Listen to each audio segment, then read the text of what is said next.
Good morning ma'am. चलो start करें morning. Class हम। Okay okay okay.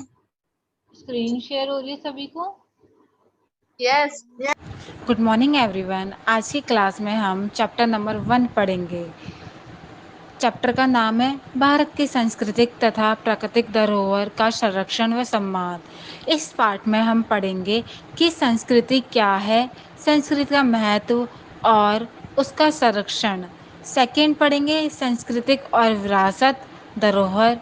उसके नेक्स्ट पढ़ेंगे सांस्कृतिक धरोहर और उनके संरक्षण की आवश्यकता है। देश की प्राकृतिक धरोहर, भारत में पाए जाने वाले विभिन्न प्रकार के वन, वन्य जीव तथा उनके संरक्षण, भारत में जल संपदा तथा खनिज संसाधन, प्राकृतिक धरोहर की संरक्षण की आवश्यकता। हम इस पाठ में ये सब पढ़ेंगे। पहला, संस्कृति क्या है? आप लोगों को पता है कि संस्कृति किसे कहते हैं? हमारा भोजन, हमारा पहनावा, हमारी भाषा ही हमारी क्या बताती है? संस्कृति बताती है।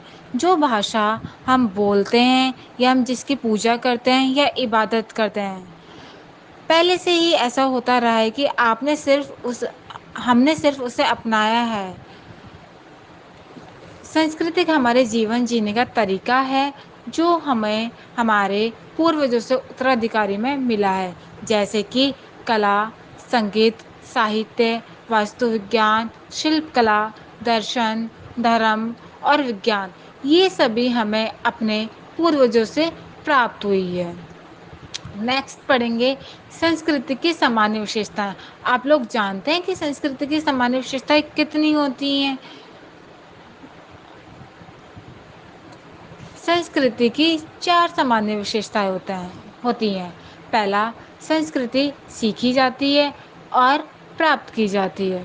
दूसरा, संस्कृति संचयी होती है, पीढ़ी दर पीढ़ी बढ़ती रहती है। नेक्स्ट, थर्ड, संस्कृति बदलती रहती है।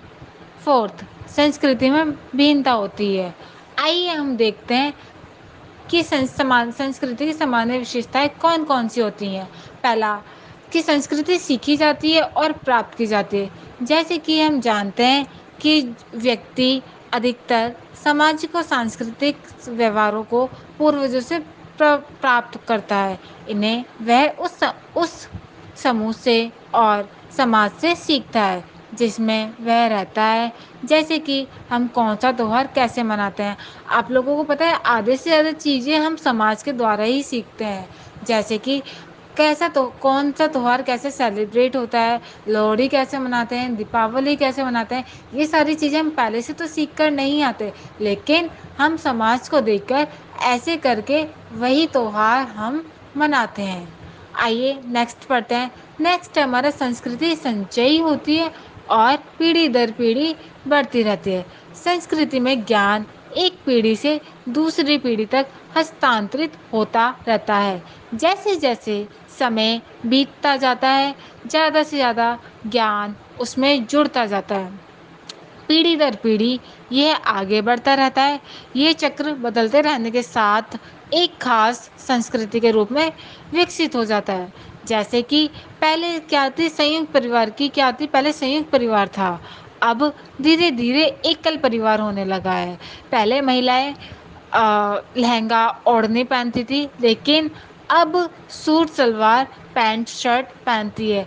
इसका मतलब हमारी संस्कृति जो है संचयी होती है। क्या होती है हमारी संस्कृति? संचयी होती है। नेक्स्ट है हमारा संस्कृति बदलती रहती है। हमारी संस्कृति क्या है? बदलती रहती है। जैसे कि समाज के अनुसार या समय के अनुसार हमारी संस्कृति में परिवर्तन होते रहते हैं। आइए चले देखते हैं कैसे। सामाजिक वातावरण से प्रभावित होकर कई नए ज्ञान, विचार और परंपराएं संस्कृति के साथ जुड़ जाती है। जैसे कि समय बिताने के साथ ही किसी संस्कृति में बदलाव संभव है। जैसे पहले के समय में पढ़ाई स्कूलों में होती थी। स्कूल पहले टेंट लगा के बनाए जाते थे, लेकिन अब स्कूल बनते हैं प्रॉपर ईंट पत्थर से पूरा स्कूल बनाया जाता है। उसके बाद सभी विद्यार्थियों के लिए अब की बार चेयर टेबल है, लेकिन पहले के समय में विद्यार्थियों के पास चेयर टेबल नहीं होती थी। वह टाट पट्टी या जमीन पर बैठकर पढ़ाई करते थे। समय के साथ साथ ज़रूरत के अनुसार हमने हर परंपराओं के बदलाव कर दिया है। हमारी सोच बदलती है तो उसके आधार पर संस्कृति बदलती रहती है। नेक्स्ट हमारी संस्कृति में भिन्नता होती है। संस्कृति क्या होती है? हमारी भिन्नता होती है। संस्कृति में धर्म, जाति, भूगोलिक परिस्थिति के अनुसार भिन्नता होती है, पर सभी धर्मों तथा जातियों की संस्कृति अलग अलग होती है। इसी तरह से अलग अलग क्षेत्रों में रहने वाले लोगों की संस्कृति भी अलग अलग होती है। जम्मू कश्मीर में रहने वाले लोग और केरल में रहने वाले लोगों के रीति रिवाज, रहन सहन बिल्कुल अलग अलग होते हैं। कश्मीर की औरतें सूट सलवार फिरनी पहनती हैं। कागड़ी सर्दी से बचने के लिए लगाती हैं। केरल की औरतें साड़ी पहनती हैं, वहाँ के लोग लुंगी बांधते हैं। इसी तरीके से हर एक स्टेट्स का अलग अलग रीति रिवाज है।